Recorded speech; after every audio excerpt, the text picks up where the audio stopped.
কারো কারো জীবন বিক্রি হয়ে যায়, তারপর সেই বিক্রি হয়ে যাওয়া জীবনকে আটকে রাখা হয় অন্ধকারে। প্রকৃতির আলো বাতাস আর রোদ বৃষ্টি যতই ঢুকুক সেখানে, জীবনের অন্ধকার আর কখনোই দূর হয় না। তারাও মানুষ, কিন্তু তাদেরকে ভিন্ন চোখে দেখা হয়। নাক ছিটকানো অনেক মানুষই আবার আড়ালে সেই নিষিদ্ধ পথেই চলে। সেখানে জীবনের বয়স যত বাড়ে, বেরিয়ে আসার পথ ততই বন্ধ হয়ে যায়। কখনো যদিও বা দু একটি পথ খুলে যায়, কিন্তু সমাজ তাদের গ্রহণ করতে চায় না। এত কথা বলার পরও আপনারা কেউ যদি প্রসঙ্গ বা বিষয় ধরতে না পারেন, তাহলে এবার তালাশের সাথেই চলুন। পথের পাশেই জীবনের আড়াল, সেখানে মানুষ থাকে। গলিতে নামলেই অন্ধকার, সেখানে মানুষ থাকে। অন্ধকারে বন্ধ জীবন, সেখানে মানুষ থাকে। যে কয়টি পেশা আদিকাল থেকে চলে আসছে, তার মধ্যে অন্যতম এটি। মানব সভ্যতার সূচনা লগ্ন থেকে এর যাত্রা, সেই ইতিহাস সুযোগ পেলে বলা যাবে। এবারের পর্বের অনুসন্ধানের শুরুতেই বিক্ষিপ্ত কিছু দৃশ্যের মুখোমুখি হলো তালাশ টিমের সদস্যরা। দেখলে মনে হবে ঢাকার কোনো ঘিঞ্জি এলাকা অথবা বস্তির সরু গলি। ঢুকতেই গলির দুপাশে ভিন্ন জগতের আভাস। সব ঘরই প্রায় সমান আয়তনের। এখানে ওরা থাকে। বর্ণা, বয়স 25 পেরিয়েছে। এখানে আসার সময় বয়স ছিল 17। 8 বছর হয়ে গেল। সামনে যেতেই একটা জটলা, জুয়ার বোর্ড। একটু এগোলেই বিশেষ একটা দোকান। কিসের দোকান এটা? মদের। মদের সাথে সাথে আর কি ব্যবস্থা আছে এখানে? না, মদে মানে ড্যান্স ট্যান্স করার কি মেয়েরা।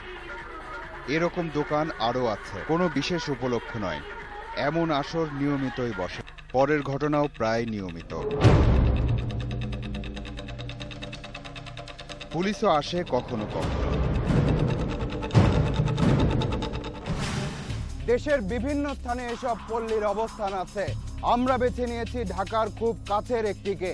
পল্লীগুলোর ভেতরের কর্মকাণ্ড সম্পর্কে আলাদা করে বলার কিছু নেই। তালাশ টিম সেখানে ঢুকেছে দৃশ্যমান ঘটনার পেছনের গল্প জানতে, কিন্তু সেটা যেহেতু সামাজিকভাবে নিষিদ্ধ একটা জায়গা, তাই তালাশ টিমের সদস্যদেরকেও সেখানে ভিন্ন পরিচয়েই যাতায়াত করতে হয়েছে।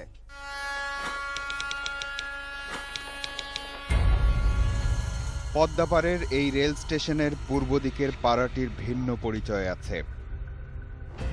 এদিকে সবাই ভিন্ন দৃষ্টিতেই তাকায়, কারণ এখানে বসবাসকারীদের পেশাও ভিন্ন রকম। শরীর তাদের উপার্জনের অবলম্বন, সেটাই পেশা।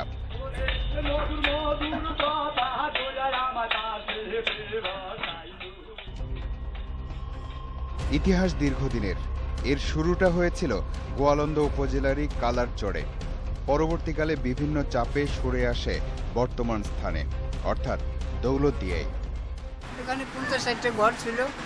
50-60টা ঘরে থাকার পরে তারপরে মানুষ জনগণে এখানে দেখলো যে ভালো লাগতেছে না, এ জায়গা খারাপ লাগতেছে, দিয়ে সবাই মিলে উঠিয়ে দিল। এই পল্লীতে নিবন্ধিত কর্মী আছে 1700 জন। বাস্তব সংখ্যা প্রায় 5000। প্রায় 300টি বাড়ি আছে। অনেক অপ্রাপ্তবয়স্ক কর্মী আছে, কিন্তু তারা তালিকাভুক্ত নয়। ধারণা করা হয় তাদের সংখ্যাও প্রায় 1500। ইনি মর্জিনা বেগম, এই ভিন্ন পেশার মানুষদের কল্যাণের জন্য গঠিত মুক্তি মহিলা সমিতির নির্বাহী পরিচালক। মর্জিনা বেগমের জীবনও এই পল্লীর সাথে জড়িয়ে গেছে। সমস্যা হয়েছে, এখন সমস্যার কথা কি বলবো। কখনো কখনো গালিগালাজ, কখনো আমার অফিসে ঢেল, কখনো আমার স্টাফ গেট মেরে ফেলানোর হুমকি। ছোটোবেলায় আমার ছোটো বোন ছোটোবেলায় তার মুখে অ্যাসিড মারে। গোয়ালন্দরি প্রভাবশালী একজনের ছেলে, তারপরও সন্ত্রাসীদের হাতে রক্ষা পায়নি। ওদের দিনে দুপুরে 27টা কোপ দিছিল।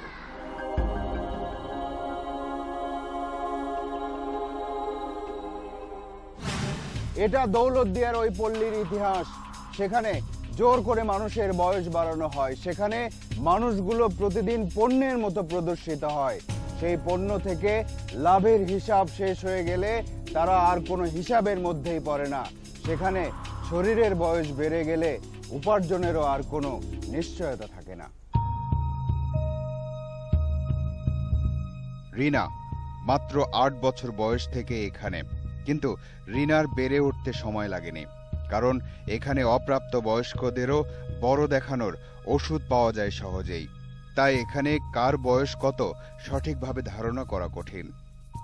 ওষুধ খাইলে চেহারা ভালো হয়, খিদা বাড়ে, আর খাদ্য খানা খাইলে চেহারা তো এমনি ভালো হয়, মোটা হয়, মানে মোটা হওয়ার ট্যাবলেট, গরুর ট্যাবলেট যাহাকে বলে।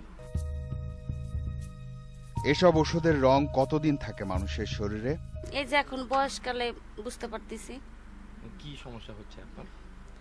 সমস্যা মনে অনেক ধরনের সমস্যাই তো, চেহারা বদ হয়ে যাচ্ছে, তারপর আবার এমনি শারীরিক সমস্যা, লেবারে পানি ধরে গেছিল, 2-3 বার পানি বের করছি লেবার থেকে, তারপরে আবার এমনি হার্টের সমস্যা। এই পল্লীর আশেপাশে প্রায় অর্ধশত ওষুধের দোকান। হরমোন আর মোটা হওয়ার ওষুধের মূল ক্রেতা ওই পল্লীর বাসিন্দারাই। মোটা হওয়ার ওষুধ কি কি আছে, নাম 2-4টা বলতে পারবেন? মোটা হওয়ার ডেকাসন, বাইরের একদিন এগুলো খেলে কি মানে কত দিনে মোটা হবে? ডেকাসন আছে না, নিয়ম আছে, নিয়ম 10-15 দিনের মধ্যে হয়ে যায়। 8 বছর থেকে শুরু, এখন 32। এক রিনার গল্পেই অনেকের গল্প স্পষ্ট হয়ে যায়। এখানে আমি ছোট থেকেই মনে করেন আমার একজন আইনে রাখি গেছিল, বিক্রি করে দিয়ে গেছিল। বিক্রি করে দিয়ে গেছিল, রাইখে যাওয়া মানে বিক্রি করা তো সমান কথাই। তখন আমার 8 বছর বয়স। রুবি বারেলি নামে একটা মহিলা ছিল, ওনার কাছে আমি মানুষ হয়েছি। রিনার চোখে মুখে বয়সের ছাপ যতটা স্পষ্ট, তার জীবনের হিসাবের অঙ্ক ততটাই ঝাপসা।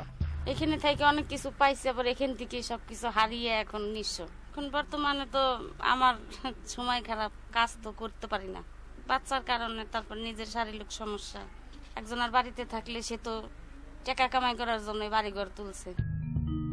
এখানেই তার সংসারও হয়েছিল, স্বামী থাকেনি, 2 মেয়ে আছে, আরেক সন্তান এখনো পৃথিবীর আলো দেখেনি। ওর বাবাকে খোঁজে না? বলে আমার বাবা কোথায়, আমার বাবার দেশ কি, আমার বাবার নাম কি বলে। আপনি বলতে পারেন ওকে? বলতে পারি, কিন্তু বাবাকে তো আর দিতে পারি না।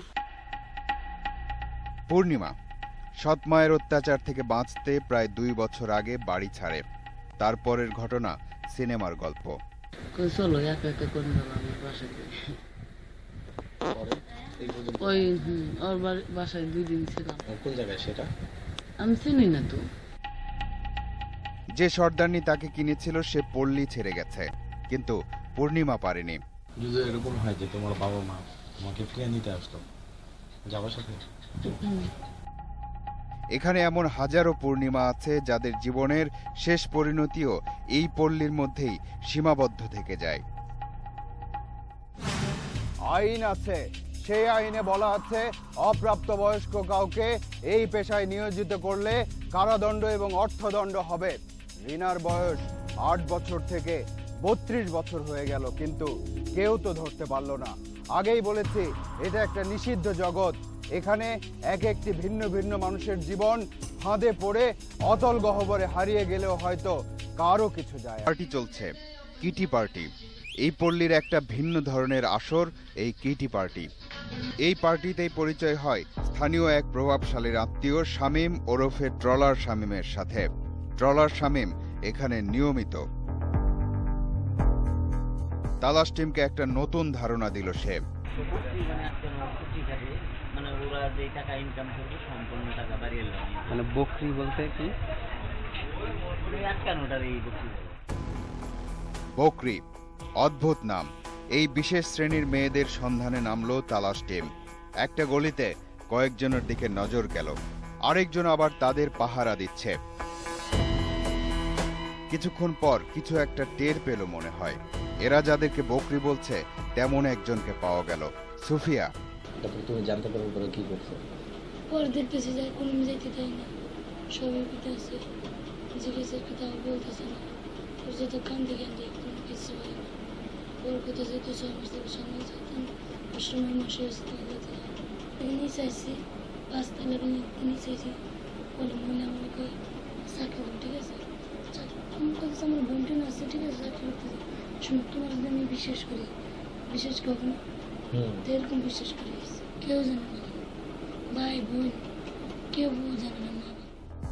এবার ওই পাহারাদারের সাথে কথা হলো। লালমিয়া কমান্ডার কোনো অবৈধ ব্যবসা করে, মানে এই জায়গায় বিচার করে আর বিচার কাজ করে। কে লালমিয়া ভাই? তিনি একটা কমান্ডার। তার মানে লাল মিয়াদের ব্যবসার উপকরণেরা। এবার লাল মিয়ার সন্ধানে তালাশ টিম। লাল মিয়াকে পেতে অবশ্য খুব বেশি সমস্যা হলো না। এখানে মেয়েদেরকে বিক্রি করা হয় কিংবা আটকে রাখা হয়, এখন কি এই ধরনের সমস্যাগুলি আছে? না, এই ধরনের কোনো সমস্যা নেই। মানুষকে কতটা অশ্রদ্ধা করলে বকরি বলে ডাকা যায়? এসব পল্লীর বাড়িওয়ালারা কোনো একজনকে কিনতে যত টাকা খরচ করে, প্রয়োজনে সেই কেনা মানুষের দীর্ঘ জীবনের বিনিময়ে হলেও তার বিনিয়োগ সুদ সহ উসুল করে নেয়। লাল মিয়ারা এত কিছু ভাবে না, লাভের ব্যবসায় মানুষই তাদের পণ্য। আইনগতভাবে এটা স্বেচ্ছায় বেছে নেওয়া পেশা, আর এটা যে স্বেচ্ছায় বেছে নেওয়া হয়েছে তার প্রমাণ হলফনামা। অর্থাৎ এই পেশায় যারা আছে, কাগজে কলমে তাদের নিজের ইচ্ছের কথা উল্লেখ থাকতে হয়। স্থানীয়রা এটাকে সার্টিফিকেট বলে। কিন্তু হলফনামার প্রক্রিয়া কি? এই প্রশ্নের উত্তর জানতে একটা হলফনামা করানোর সিদ্ধান্ত নিল তালাশ টিম। একজন আইনজীবী পাওয়া গেল যার কাছ থেকে এসব হলফনামা করানো যায়। দেখা হলো একটা খাবার হোটেলে, নাম আবুল কাশেম। একটা ছবি সংগ্রহ করে সেটা দিয়ে হলফনামা করার প্রস্তাব দেয়া হলো তাকে। কি করবে? প্রশ্ন তো আছে, ভিতরে নাম দেবেন, পারলেও করবো। আল্লাহ দিন একটু আল্লাহ না খাওয়াই রাখেন। মনে হচ্ছে কাজ হবে না এই আইনজীবীকে দিয়ে, কিন্তু কতক্ষণ হবে না। তালাশ টিমের কাছে তো তথ্য আছে যে এই আবুল কাশেম এসব কাজ করেন। কিছুক্ষণের মধ্যেই তিনি নরম হলেন। লাইসেন্স করে দেবো, পাঠিয়ে দেবো। কয় টাকা নেবেন? তুমি কও। আপনি কম, আপনার কম না, যেহেতু না পারলো সেইভাবে করা যায় না, তো সেইভাবে করে দেবো। তুমি কত দেবো? তুমি মনে থাকো, আমি আর কিছুই করবো না। শেষ পর্যন্ত 2500 টাকায় একটা দফা রফা হলো। এই পেশার জন্য প্রয়োজনীয় হলফনামা বা লাইসেন্স ওই আইনজীবী করে দেবেন তাহলে। কিন্তু এটা কিভাবে সম্ভব হবে? কারণ যার জন্য এই হলফনামা বা লাইসেন্স করা হচ্ছে সে নিজেই তো উপস্থিত নেই। 4 মিনিট পর আসছি। আবারও বলছি, আইন আছে, সেই আইনে বলা আছে এই পেশায় কাউকে বাধ্য করে নামানো হলে বা এই পেশার উদ্দেশ্যে কাউকে ক্রয় বিক্রয় করা হলে যাবজ্জীবন পর্যন্ত কারাদণ্ড হতে পারে। কিন্তু সেই আইনের প্রয়োগটা হবে কিভাবে? যাদেরকে এই পেশায় বাধ্য করে নামানো হচ্ছে অথবা যাদেরকে ক্রয় বিক্রয় করা হচ্ছে তাদের তো অভিযোগ করার কোনো উপায় থাকে না শেষ পর্যন্ত। এই পল্লীতে যেসব মেয়ে থাকে তাদের এখানে আসার গল্প প্রায় একই রকম। কেউ প্রেমের ফাঁদে পড়ে, কেউ চাকরির প্রলোভনে পড়ে এই অন্ধকারে পা দিয়েছে। কারো কারো স্বামী আবার এসে বিক্রি করে দিয়ে গেছে। যারা নিয়ে আসে তারা সবাই দালাল।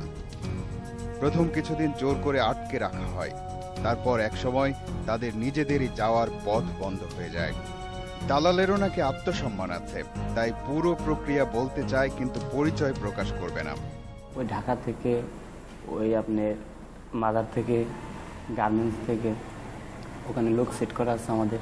তারা খালা বানায়, সসি বানায়, মনে করেন যে পটাপটি নিয়ে এসে বেড়ানোর কথা করে তখন এখানে বিক্রি করে দেওয়া। টাইমে 50-60 এটা ঝামেলা হয় না আর কি। এই বিভিন্ন কাজ করার জন্য নিজেরা শিখে রাখতে হবে। ওদের অনেক মারধর করা হয়, এগুলো করে নিষিদ্ধ করে। তারপরে আপনার এদিকে গেট পুলিশের লোকজন আছে, এরা মনে করেন যে এদের সাহায্যে এরা ঢুকে যায়। তো এর কারণে কোনো প্রশাসন কোনো ঝামেলা করতে পারে না। সেটা বলতে পারবো না জড়িত কিনা, কিন্তু শুনেছি এখানে যা কিছু নিয়ন্ত্রণ করা হয় সব কিছু চেয়ারম্যানের মাধ্যমে নিয়ন্ত্রণ। এই প্রভাবশালীদের প্রভাবেরও আবার পালা বদল আছে।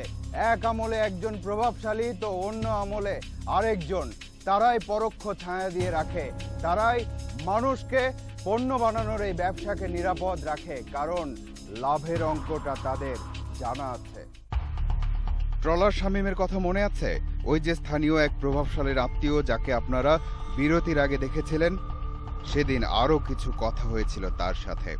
এখানকার যারা প্রতাপশালী তাদের মেন ব্যবসা প্রতিষ্ঠান নিয়ে, সেটা হয় মদের ব্যবসা করে, নাহলে গাঁজার ব্যবসা করে, নাহলে মেয়ের ব্যবসা করে, নাহলে হোটেল করে। এই পল্লী থেকে উপার্জনের টাকায় নাকি পুলিশও ভাগ বসায়। অবৈধ ব্যবসা করলে আপনি অবৈধ যখন ব্যবসা করবেন, আপনি যে কোনো লোক করুক, সে বাংলাদেশের প্রেসিডেন্ট ছাড়া যেই অবৈধ ব্যবসা করে পুলিশে কিন্তু টাকা দিতে হবে। এখানে প্রত্যেক দিন মিনিমাম 50,000 টাকা কালেকশন হয়। আরো কেউ আছে নাকি এই মানুষের শরীর বিক্রির টাকায় ভাগ বসানোর জন্য? কিছুদিন আগে করে গুলি দিচ্ছে, তার পেটের মধ্যে গুলি একটা এই দেখা যাস না, যারা যারা দোয়ার দরকার বলে দিচ্ছে অমুক অমুক।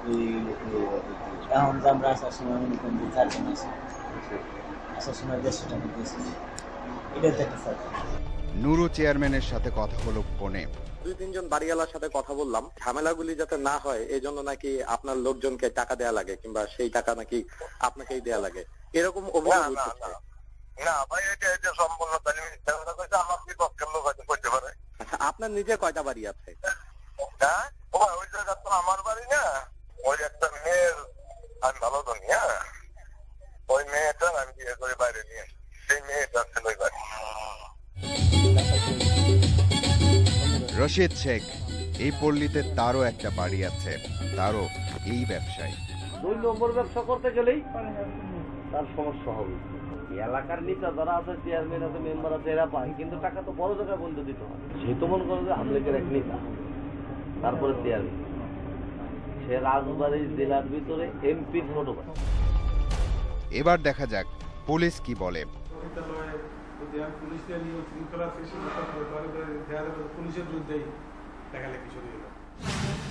মানুষ কে কোন পেশা বেছে নেবে সেটা তার ব্যক্তিগত ব্যাপার।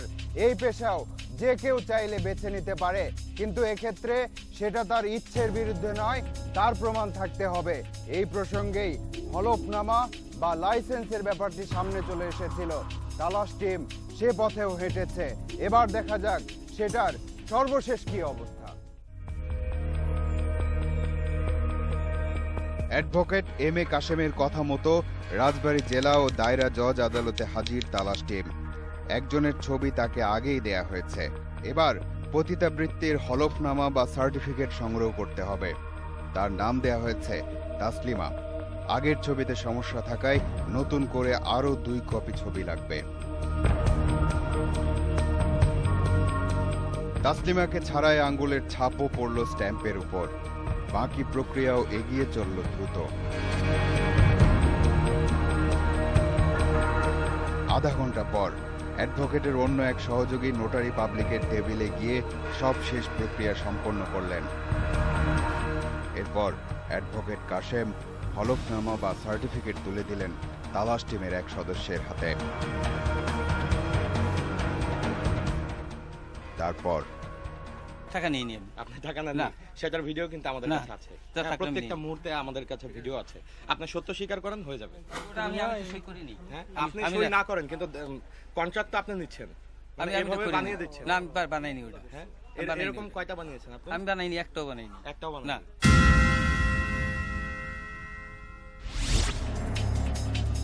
এই পেশা সম্পর্কে একটা শক্ত মতামত আছে, আর তা হলো সমাজে যদি তাদের প্রয়োজন নাই থাকতো তাহলে অনেক আগেই তারা হারিয়ে যেত। এই যুক্তিকেও এড়িয়ে যাওয়ার উপায় নেই, কিন্তু একটা বড় অংশকে যেভাবে এই পেশায় নামানো হচ্ছে তা একটা বড় অপরাধ। এবার যেতে হবে। আজ চলে যাচ্ছি, কিন্তু যাচ্ছি না। পরবর্তী অনুসন্ধান শেষে তালাশ টিম আবারও এসে দাঁড়াবে আপনাদের সামনে। দর্শক, আপনাদেরকে নিয়ে, আপনাদের জন্য এই অনুষ্ঠান। লিখুন এই ঠিকানায়। প্রযোজক তালাশ, ইন্ডিপেন্ডেন্ট টেলিভিশন, 149-150, তেজগাঁও শিল্প এলাকা, ঢাকা 1208। ইমেইল করতে পারেন talas@independent24.tv এই ঠিকানায়। আপনার অনুসন্ধানী মনের দরজা জানালা খোলা রাখুন। কিছু বেরিয়ে এলে আমাদেরকে জানান। তালাশ টিম থাকবে আপনার সাথে। তুমি কও, আপনি কম আপনার কম না, যেহেতু না পারলো সেইভাবে করা যায় না, তো সেইভাবে করে তুমি কত দিবে, তুমি মনে থাকো, আমি আর কিছুই করবো না। শেষ পর্যন্ত ২৫০০ টাকায় একটা দফা রফা হলো। এই পেশার জন্য প্রয়োজনীয় হলফনামা বা লাইসেন্স ওই আইনজীবী করে দেবেন তাহলে, কিন্তু এটা কিভাবে সম্ভব হবে? কারণ যার জন্য এই হলফনামা বা লাইসেন্স করা হচ্ছে সে নিজেই তো উপস্থিত নেই। 4 মিনিট পর আসছি। আবারও বলছি, আইন আছে, সেই আইনে বলা আছে এই পেশায় কাউকে বাধ্য করে নামানো হলে বা এই পেশার উদ্দেশ্যে কাউকে ক্রয় বিক্রয় করা হলে যাবজ্জীবন পর্যন্ত কারাদণ্ড হতে পারে। কিন্তু সেই আইনের প্রয়োগটা হবে কিভাবে? যাদেরকে এই পেশায় বাধ্য করে নামানো হচ্ছে অথবা যাদেরকে ক্রয় বিক্রয় করা হচ্ছে তাদের তো অভিযোগ করার কোনো উপায় থাকে না শেষ পর্যন্ত। এই পল্লীতে যেসব মেয়ে থাকে তাদের এখানে আসার গল্প প্রায় একই রকম। কেউ প্রেমের ফাঁদে পড়ে, কেউ চাকরির প্রলোভনে পড়ে এই অন্ধকারে পা দিয়েছে। কারো কারো স্বামী আবার এসে বিক্রি করে দিয়ে গেছে। যারা নিয়ে আসে তারা সবাই দালাল। প্রথম কিছুদিন জোর করে আটকে রাখা হয়, তারপর একসময় তাদের নিজেদেরই যাওয়ার পথ বন্ধ হয়ে যায়। দালালেরও নাকি আত্মসম্মান আছে, তাই পুরো প্রক্রিয়া বলতে চায় কিন্তু পরিচয় প্রকাশ করবে না। ওই ঢাকা থেকে, ওই আপনার মাদার থেকে, গার্মেন্টস থেকে ওখানে লোক সেট করা আছে আমাদের। তারা খালা বানায়, সসি বানায়, মনে করেন যে পটাপটি নিয়ে এসে বেড়ানোর কথা করে তখন এখানে বিক্রি করে দেওয়া হয়। টাইমে 50-60 এটা ঝামেলা হয় না আর কি। এই বিভিন্ন কাজ করার জন্য নিজেরা শিখে রাখতে হবে। ওদের অনেক মারধর করা হয়, এগুলো করে নিষিদ্ধ করে। তারপরে আপনার এদিকে গেট পুলিশের লোকজন আছে, এরা মনে করেন যে এদের সাহায্যে এরা ঢুকে যায়। এর কারণে কোনো প্রশাসন কোনো ঝামেলা করতে পারে না। সেটা বলতে পারবো না জড়িত কিনা, কিন্তু শুনেছি এখানে যা কিছু নিয়ন্ত্রণ করা হয় সব কিছু চেয়ারম্যানের মাধ্যমে নিয়ন্ত্রণ। এই প্রভাবশালীদের প্রভাবেরও আবার পালা বদল আছে। এক আমলে একজন প্রভাবশালী তো অন্য আমলে আরেকজন। তারাই পরোক্ষ ছায়া দিয়ে রাখে, তারাই মানুষকে পণ্য বানানোর এই ব্যবসাকে নিরাপদ রাখে, কারণ লাভের অঙ্কটা তাদের জানা আছে। ট্রলার শামীমের কথা মনে আছে? ওই যে স্থানীয় এক প্রভাবশালীর আত্মীয় যাকে আপনারা বিরতির আগে দেখেছিলেন, সেদিন আরো কিছু কথা হয়েছিল তার সাথে। এখানকার যারা প্রতাপশালী তাদের মেন ব্যবসা প্রতিষ্ঠান নিয়ে, সেটা হয় মদের ব্যবসা করে, নাহলে গাঁজার ব্যবসা করে, নাহলে মেয়ের ব্যবসা করে, নাহলে হোটেল করে। এই পল্লী থেকে উপার্জনের টাকায় নাকি পুলিশও ভাগ বসায়। অবৈধ ব্যবসা করলে আপনি অবৈধ যখন ব্যবসা করবেন, আপনি যে কোনো লোক করুক, সে বাংলাদেশের প্রেসিডেন্ট ছাড়া যেই অবৈধ ব্যবসা করে পুলিশে কিন্তু টাকা দিতে হবে। এখানে প্রত্যেক দিন মিনিমাম 50,000 টাকা কালেকশন। আরো কেউ আছে নাকি এই মানুষের শরীর বিক্রির টাকায় ভাগ বসানোর জন্য? সিদ্ধ একটা জায়গা, তাই তালাশ টিমের সদস্যদেরকেও সেখানে ভিন্ন পরিচয়ে যাতায়াত করতে হয়েছে।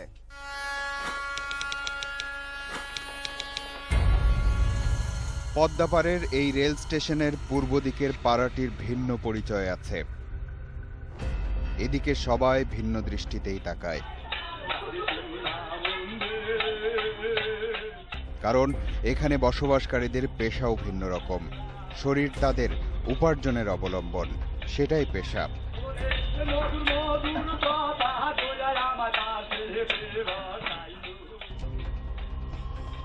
ইতিহাস দীর্ঘদিনের। এর শুরুটা হয়েছিল গোয়ালন্দ উপজেলারই কালারচরে। পরবর্তীকালে বিভিন্ন চাপে সরে আসে বর্তমান স্থানে, অর্থাৎ দৌলতদিয়ায়। এখানে 50-60টা ঘর ছিল। 50-60টা ঘরে থাকার পরে তারপরে জনগণে এখানে দেখলো যে ভালো লাগতেছে না, এ জায়গা খারাপ লাগতেছে, দিয়ে সবাই মিলে উঠিয়ে দিল। এই পল্লীতে নিবন্ধিত কর্মী আছে 1700 জন, বাস্তব সংখ্যা প্রায় 5000। প্রায় 300টি বাড়ি আছে, অনেক অপ্রাপ্তবয়স্ক কর্মী আছে, কিন্তু তারা তালিকাভুক্ত নয়। ধারণা করা হয় তাদের সংখ্যাও প্রায় 1500। ইনি মর্জিনা বেগম, এই ভিন্ন পেশার মানুষদের কল্যাণের জন্য গঠিত মুক্তি মহিলা সমিতির নির্বাহী পরিচালক। মর্জিনা বেগমের জীবনও এই পল্লীর সাথে জড়িয়ে গেছে। সমস্যা হয়েছে, এখন সমস্যার কথা কি বলবো, কখনো কখনো গালিগালাজ, কখনো আমার অফিসে ঢেল, কখনো আমার স্টাফ গেট মেরে ফেলানোর হুমকি।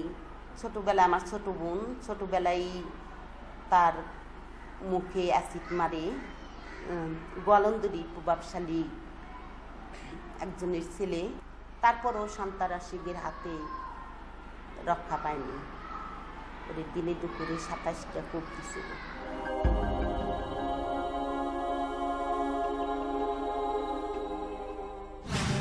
এটা দৌলতদিয়ার ওই পল্লীর ইতিহাস। সেখানে জোর করে মানুষের বয়স বাড়ানো হয়, সেখানে মানুষগুলো প্রতিদিন পণ্যের মতো প্রদর্শিত হয়। সেই পণ্য থেকে লাভের হিসাব শেষ হয়ে গেলে তারা আর কোনো হিসাবের মধ্যেই পড়ে না। সেখানে শরীরের বয়স বেড়ে গেলে উপার্জনেরও আর কোনো নিশ্চয়তা থাকে না। রিনা মাত্র 8 বছর বয়স থেকে এখানে, কিন্তু রিনার বেড়ে উঠতে সময় লাগেনি, কারণ এখানে অপ্রাপ্ত বয়স্কদেরও বড় দেখানোর ওষুধ পাওয়া যায় সহজেই। তাই এখানে কার বয়স কত সঠিকভাবে ধারণা করা কঠিন। ওষুধ খালি চেহারা ভালো হয়, খিদা বাড়ে, আর খাদ্য খানা খালি চেহারা তো এমনি ভালো হয়, মোটা হয়, মানে মোটা হওয়ার ট্যাবলেট, গরুর ট্যাবলেট যাহাকে বলে। এসব ওষুধের রং কতদিন থাকে মানুষের শরীরে? এই যে এখন বয়সকালে বুঝতে পারতেছি। কি সমস্যা হচ্ছে আপনার? সমস্যা মনে অনেক ধরনের সমস্যাই তো, চেহারা বদ হয়ে যাচ্ছে, তারপর আবার এমনি শারীরিক সমস্যা, লেবারে পানি ধরে গেছিল, 2-3 বার পানি বের করছি লেবার থেকে, তারপরে আবার এমনি হার্টের সমস্যা। এই পল্লীর আশেপাশে প্রায় অর্ধশত ওষুধের দোকান। হরমোন আর মোটা হওয়ার ওষুধের মূল ক্রেতা ওই পল্লীর বাসিন্দারাই। মোটা হওয়ার ওষুধ কি কি আছে, নাম 2-4টা বলতে পারবেন? মোটা হওয়ার ডেকাসন আছে, বাইরের উপরে একদিন খেলে কে মানে কত দিনে মোটা হবে? ডেকাসন আছে না, নিয়ম আছে, নিয়ম আপনি 10-15 দিনের জন্য হয়ে যাবে। 8 বছর থেকে শুরু, এখন 32। এক রিনার গল্পেই অনেকের গল্প স্পষ্ট হয়ে যায়। এখানে আমি ছোট থেকেই মনে করেন আমার একজন আইনে রাখি গেছিল, বিক্রি করে দিয়ে গেছিল। বিক্রি করে দিয়ে গেছিল, রাখে যাওয়া মানে বিক্রি করা তো সমান কথাই। তখন আমার 8 বছর বয়স। রুবি বারেলি নামে একটা মহিলা ছিল, ওনার কাছে আমি মানুষ হয়েছি। রিনার চোখে মুখে বয়সের ছাপ যতটা স্পষ্ট, তার জীবনের হিসাবের অঙ্ক ততটাই ঝাপসা। এখানে থেকে অনেক কিছু পাইছি, আবার এখান থেকে সবকিছু হারিয়ে এখন নিঃস্ব। এখন বর্তমানে তো আমার সময় খারাপ, কাজ তো করতে পারি না বাচ্চার কারণে, তারপর নিজের শারীরিক সমস্যা। একজনের বাড়িতে থাকলে সে তো টাকা কামাই করার জন্য বাড়িঘর তুলছে। এখানেই তার সংসারও হয়েছিল, স্বামী থাকেনি, 2 মেয়ে আছে, আরেক সন্তান এখনো পৃথিবীর আলো দেখেনি। ওর বাবাকে খোঁজে না, বলে আমার বাবা কোথায়, আমার বাবার দেশ কি, আমার বাবার নাম কি বলে। আপনি বলতে পারেন ওকে? বলতে পারি, কিন্তু বাবাকে তো আর দিতে পারি না। পূর্ণিমা সৎ মায়ের অত্যাচার থেকে বাঁচতে প্রায় 2 বছর আগে বাড়ি ছাড়ে। তারপরের ঘটনা সিনেমার গল্প। চলো একা একা করে নিলাম বাসাতে, ওই ওর বাসায় 2 দিন ছিলাম। কোন জায়গায় সেটা? আমি চিনি না তো। যে সর্দারনি তাকে কিনেছিল সে পল্লী ছেড়ে গেছে, কিন্তু পূর্ণিমা পারেনি। যদি এরকম হয় যে তোমার বাবা মা তোমাকে ফিরিয়ে নিতে আসলো, যাবার সাথে? এখানে এমন হাজারো পূর্ণিমা আছে যাদের জীবনের শেষ পরিণতিও এই পল্লীর মধ্যেই সীমাবদ্ধ থেকে যায়। আইন আছে, সেই আইনে বলা আছে অপ্রাপ্তবয়স্ক কাউকে এই পেশায় নিয়োজিত করলে কারাদণ্ড এবং অর্থদণ্ড হবে। রিনার বয়স 8 বছর থেকে 32 বছর হয়ে গেল, কিন্তু কেউ তো ধরতে পারলো না। আগেই বলেছি এটা একটা নিষিদ্ধ জগৎ। এখানে এক একটি ভিন্ন ভিন্ন মানুষের জীবন ফাঁদে পড়ে অতল গহ্বরে হারিয়ে গেলেও হয়তো কারো কিছু যায়। পার্টি চলছে, কিটি পার্টি। এই পল্লীর একটা ভিন্ন ধরনের আসর এই কিটি পার্টি। এই পার্টিতেই পরিচয় হয় স্থানীয় এক প্রভাবশালীর আত্মীয় শামীম ওরফে ট্রলার শামীমের সাথে। ট্রলার শামীম এখানে নিয়মিত।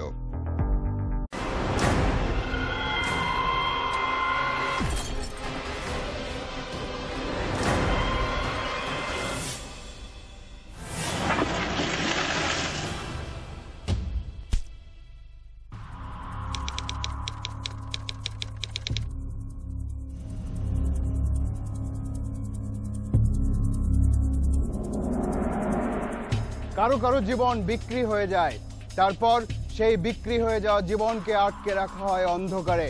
প্রকৃতির আলো বাতাস আর রোদ বৃষ্টি যতই ঢুকুক সেখানে জীবনের অন্ধকার আর কখনোই দূর হয় না। তারাও মানুষ, কিন্তু তাদেরকে ভিন্ন চোখে দেখা হয়।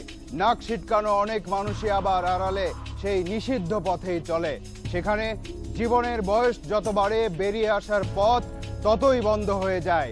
কখনো যদিও বা দু একটি পথ খুলে যায়, কিন্তু সমাজ তাদের গ্রহণ করতে চায় না। এত কথা বলার পরও আপনারা কেউ যদি প্রসঙ্গ বা বিষয় ধরতে না পারেন, তাহলে এবার তালাশের সাথেই চলুন। পথের পাশেই জীবনের আড়াল, সেখানে মানুষ থাকে। গলিতে নামলেই অন্ধকার, সেখানে মানুষ থাকে। অন্ধকারে বন্ধ জীবন, সেখানে মানুষ থাকে। যে কয়টি পেশা আদিকাল থেকে চলে আসছে তার মধ্যে অন্যতম এটি। মানব সভ্যতার সূচনা লগ্ন থেকে এর যাত্রা, সেই ইতিহাস সুযোগ পেলে বলা যাবে। এবারের পর্বের অনুসন্ধানের শুরুতেই বিক্ষিপ্ত কিছু দৃশ্যের মুখোমুখি হলো তালাশ টিমের সদস্যরা। দেখলে মনে হবে ঢাকার কোনো ঘিঞ্জি এলাকা অথবা বস্তির সরু গলি। ঢুকতেই গলির দুপাশে ভিন্ন জগতের আভাস। সব ঘরই প্রায় সমান আয়তনের। এখানে ওরা থাকে। বর্ণা, বয়স 25 পেরিয়েছে। এখানে আসার সময় বয়স ছিল 17। 8 বছর হয়ে গেল। সামনে যেতেই একটা জটলা, জুয়ার বোর্ড। একটু এগোলেই বিশেষ একটা দোকান। কিসের দোকান এটা? মদের। মদের সাথে সাথে আর কি ব্যবস্থা আছে এখানে? না, মদে মানে ডান্স টান্স করার কি মেয়েরা। এরকম দোকান আরো আছে, কোনো বিশেষ উপলক্ষ নয়। এমন আসর নিয়মিতই বসে। পরের ঘটনাও প্রায় নিয়মিত। পুলিশও আসে কখনো কখনো। দেশের বিভিন্ন স্থানে এসব পল্লীর অবস্থান আছে। আমরা বেছে নিয়েছি ঢাকার খুব কাছের একটিকে। পল্লীগুলোর ভেতরের কর্মকাণ্ড সম্পর্কে আলাদা করে বলার কিছু নেই। তালাশ টিম সেখানে ঢুকেছে দৃশ্যমান ঘটনার পেছনের গল্প জানতে, কিন্তু সেটা যেহেতু সামাজিকভাবে। তালাশ টিমকে একটা নতুন ধারণা দিল সে। মানে ওরা যে টাকা ইনকাম করবে সম্পূর্ণ টাকা বাড়িয়ে নেবে। মানে বকরি বলতে কি? বকরি, অদ্ভুত নাম। এই বিশেষ শ্রেণীর মেয়েদের সন্ধানে নামলো তালাশ টিম। একটা গলিতে কয়েকজনের দিকে নজর গেল, আরেকজন আবার তাদের পাহারা দিচ্ছে। কিছুক্ষণ পর কিছু একটা টের পেল মনে হয়। এরা যাদেরকে বকরি বলছে তেমন একজনকে পাওয়া গেল, সুফিয়া। তুমি জানতে পারো বলে কি করছো? পরদের পেছে যায়, কোনো যাইতে দেয় না। সবাই পিঠে আছে, জিজ্ঞাসার কথা বলতেছে না। ওর যে তো কান্দে কান্দে কোনো কিছু হয় না। ওর কথা যে কিছু আমার থেকে সামনে যেতাম, ওর সময় মাসে আসতে হতে এমনি চাইছি 5 তালের এমনি চাইছি। বলে মনে আমাকে চাকরি করো, ঠিক আছে? আমার কাছে আমার বোনটেন আছে, ঠিক আছে? চাকরি করতেছে। শুনো, তোমার যদি আমি বিশ্বাস করি, বিশ্বাস করবো না? তো এরকম বিশ্বাস করি, কেউ জানে না, ভাই বোন কেউ জানে না। এবার ওই পাহারাদারের সাথে কথা হলো। লালমিয়া কমান্ডার কোনো অবৈধ ব্যবসা করে, মানে এই জায়গায় বিচার করে আর বিচার কাজ করে। কে লালমিয়া ভাই? তুমি একটা কমান্ডার। তার মানে লাল মিয়াদের ব্যবসার উপকরণেরা। এবার লাল মিয়ার সন্ধানে তালাশ টিম। লাল মিয়াকে পেতে অবশ্য খুব বেশি সমস্যা হলো না। এখানে মেয়েদেরকে বিক্রি করা হয় কিংবা আটকে রাখা হয়, এখন কি এই ধরনের সমস্যাগুলি আছে? না, এই ধরনের কোনো সমস্যা। মানুষকে কতটা অশ্রদ্ধা করলে বকরি বলে ডাকা যায়? এসব পল্লীর বাড়িওয়ালারা কোনো একজনকে কিনতে যত টাকা খরচ করে, প্রয়োজনে সেই কেনা মানুষের দীর্ঘ জীবনের বিনিময়ে হলেও তার বিনিয়োগ সুদ সহ উসুল করে নেয়। লাল মিয়ারা এত কিছু ভাবে না। লাভের ব্যবসায় মানুষই তাদের পণ্য। আইনগতভাবে এটা স্বেচ্ছায় বেছে নেয়া পেশা, আর এটা যে স্বেচ্ছায় বেছে নেওয়া হয়েছে তার প্রমাণ হলফনামা, অর্থাৎ এই পেশায় যারা আছে কাগজে কলমে তাদের নিজের ইচ্ছের কথা উল্লেখ থাকতে হয়। স্থানীয়রা এটাকে সার্টিফিকেট বলে। কিন্তু হলফনামার প্রক্রিয়া কি? এই প্রশ্নের উত্তর জানতে একটা হলফনামা করানোর সিদ্ধান্ত নিল তালাশ টিম। একজন আইনজীবী পাওয়া গেল যার কাছ থেকে এসব হলফনামা করানো যায়। দেখা হলো একটা খাবার হোটেলে, নাম আবুল কাশেম। একটা ছবি সংগ্রহ করে সেটা দিয়ে হলফনামা করার প্রস্তাব দেয়া হলো তাকে। কি করবে? প্রশ্ন তো আছে, ভিতরে নাম দেবেন, পারলেও করবো। আল্লাহ দিনে কেউ আল্লাহ না খাওয়াই রাখেন। মনে হচ্ছে কাজ হবে না এই আইনজীবীকে দিয়ে, কিন্তু কতক্ষণ হবে না। তালাশ টিমের কাছে তো তথ্য আছে যে এই আবুল কাশেম এসব কাজ করেন। কিছুক্ষণের মধ্যেই তিনি নরম হলেন। লাইসেন্স করে দেবো, কয় টাকা দেবো?